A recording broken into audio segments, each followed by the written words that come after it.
Assalamualaikum everyone, kembali lagi di YouTube channel aku Arya Reka Anjani. Kali ini aku mau spoiler sedikit tentang novel yang akan terbit dari Terelie, judulnya Janji. Di sini tuh Bang Tere bilang secara nggak langsung sih bilangnya, penulis novel rindu dan tentang kamu. Jadi kayaknya mungkin tema cerita di novel Janji ini bakal Islami kayak rindu, terus bakal banyak pelajaran hidupnya kayak novel tentang kamu. Nah, langsung aja, sebelum aku bacain spoilernya, teman-teman bisa langsung klik subscribe channel aku ini dan nyalain loncengnya. Dan aku terima kasih banyak sama teman-teman yang udah selalu support YouTube channel aku. Mudah-mudahan bisa selalu bermanfaat dan menghibur teman-teman semua. Langsung aja aku bacain spoilernya. 50 tahun lalu, di sebuah pesantren tanah Jawa, seorang kiai masyhur dengan berat hati terpaksa mengusir seorang murid nakal. Murid ini selalu menjadi masalah, mengajak bertengkar siapapun, mengganggu ketertiban sekolah, dan puncaknya, murid ini melakukan kesalahan tidak termaafkan. Guru-guru menyerah. Kiai memutuskan terusirlah murid yatim piatu usia 16 tahun itu dari pesantren.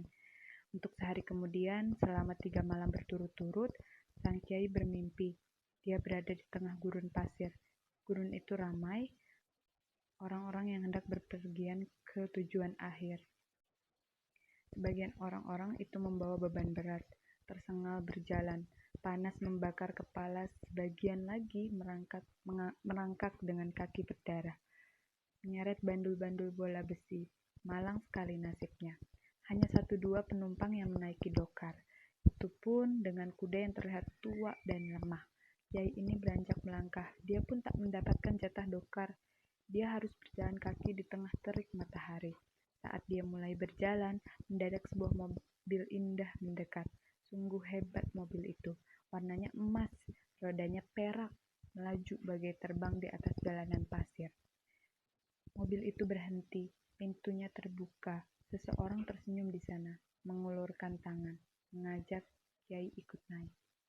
Kiai itu terhentak, bangun dari tidurnya. Jadi itu tuh mimpi, dan mungkin teman-teman punya pandangan atau opini terkait mimpi itu maksudnya apa, bisa langsung tulis di kolom komentar video aku ini. Tapi kalau opini aku sendiri sih ya, kayaknya kan abis ngusir anak santri ya yang nakal gitu. Jadi aku mikir di gurun pasir itu tuh, di dunia ini tuh banyak yang anak-anak nakal tuh punya alasan, dan mereka tuh butuh tuntunan di hidupnya. Itu udah bebannya udah berat, dan kalau misalkan diusir, dibiarkan begitu saja, justru mereka butuh pertolongan, mereka butuh uluran tangan dari orang lain untuk dituntun hidupnya, untuk ikut menaiki mobilnya gitu ya, tanda kutip gitu. Jadi Kiai terhentak bangun dari tidurnya, menyeka peluh.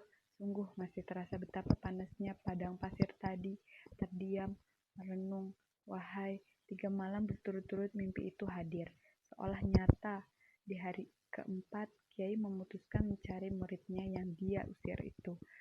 Tapi dia telah terlambat. Murid yatim piatu itu telah merantau jauh, hilang tak tahu rimbanya. 50 tahun kisah itu menjadi misteri. Apa maksud mimpi itu? Hingga Kiai meninggal, tetap tak ada jawabannya.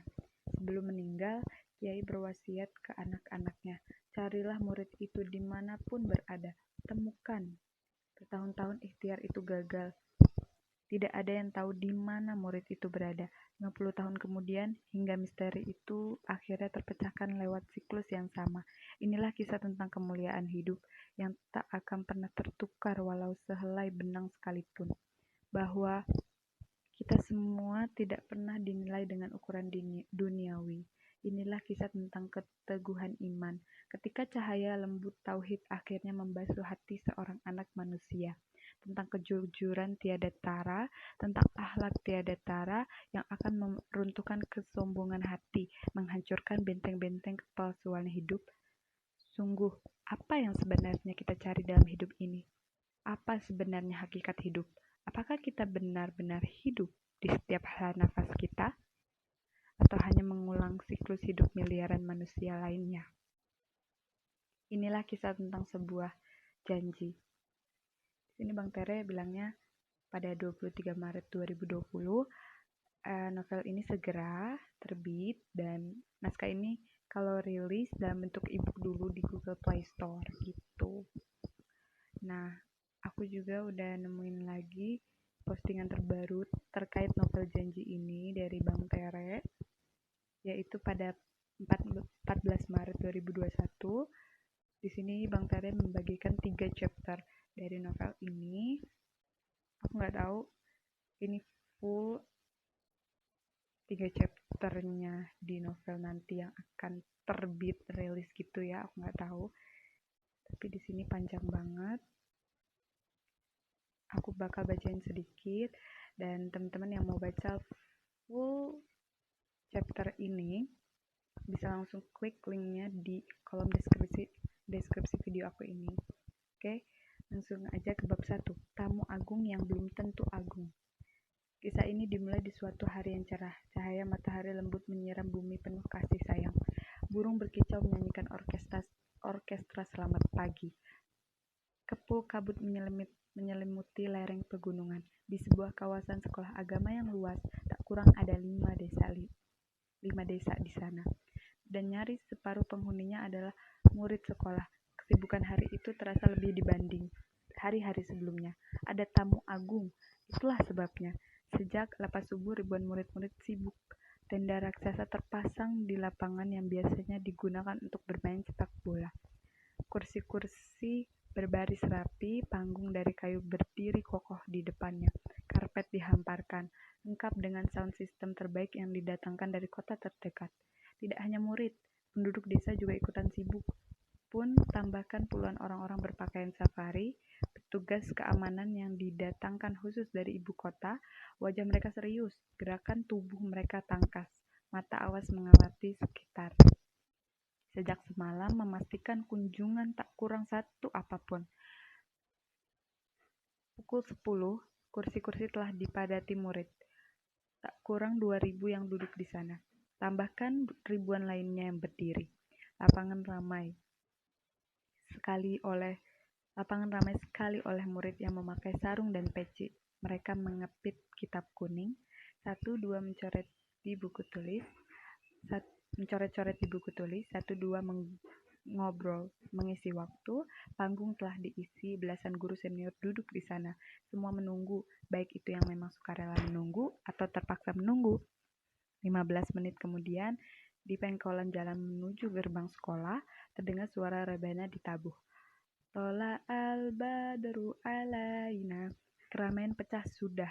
Tamu agung telah datang. 6 mobil hitam merapat di parkiran, menyusul belasan lainnya. Puluhan orang-orang berpakaian safari segera membuat pagar betis mengamankan. Tamu agung turun dari mobilnya, diikuti oleh pembantu-pembantu serta staf setianya. Disusul puluhan wartawan yang tak mau ketinggalan sumber berita. Kamera-kamera televisi rakus merekam sekitar. Selamat datang di sekolah kami, Pak. Beberapa guru yang bertugas di pintu gerbang menyalami. Bagaimana perjalanannya? Terima kasih, semua lancar. Wah, sekolah ini ternyata cukup jauh dari kota.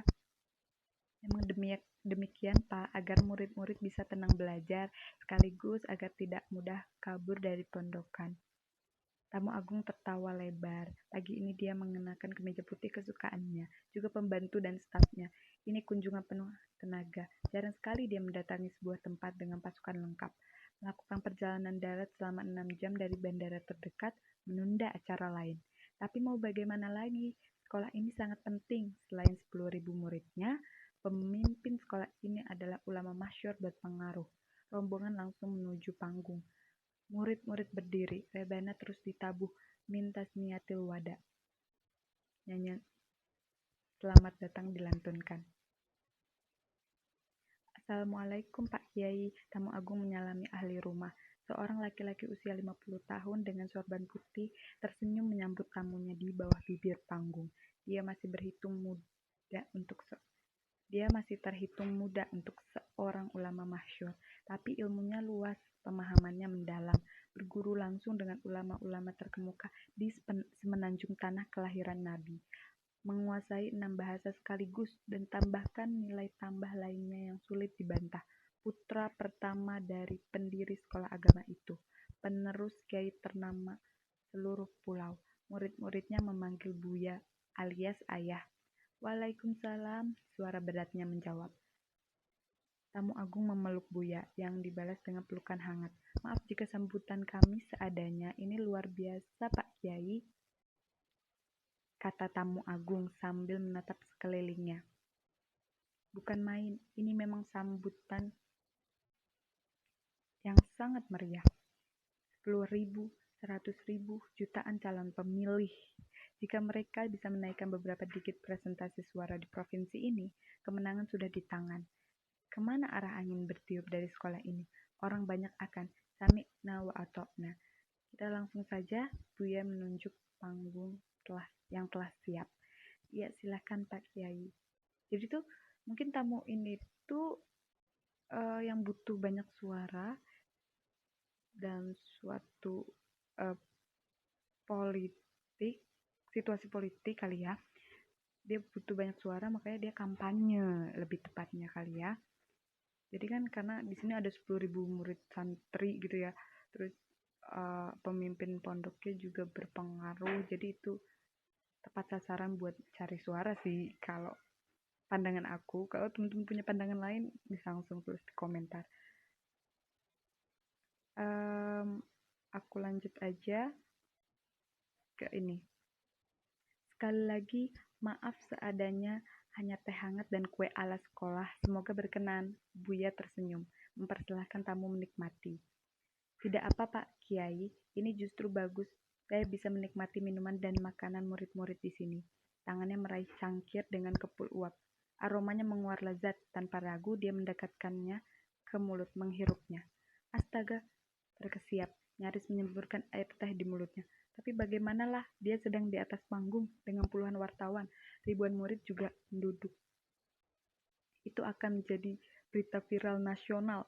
Calon presiden memuntahkan air minum persis di hadapan ulama masyhur. Oh, itu headline artikelnya. Iya sih. Oh, jadi dia tuh calon presiden gitu ya. Terus sungguh berat kehidupan miliknya, harus selalu tampil prima dimanapun berada. Dengan susah payah, tamu agung menelan air di mulutnya. Enak sekali tehnya. Nah, aku baca sampai sini aja. Jadi, kalau teman-teman punya spekulasi terkait ini tehnya asin atau pahit atau apa, langsung aja tulis di komentar. Dan bagi teman-teman yang penasaran tehnya kenapa, langsung aja klik link full cerita spoilernya di kolom deskripsi aku. Nanti akan diarahkan langsung ke fanpage resminya Bang Tere yang ada cerita fullnya. Oke, segitu aja. Semoga bermanfaat ya.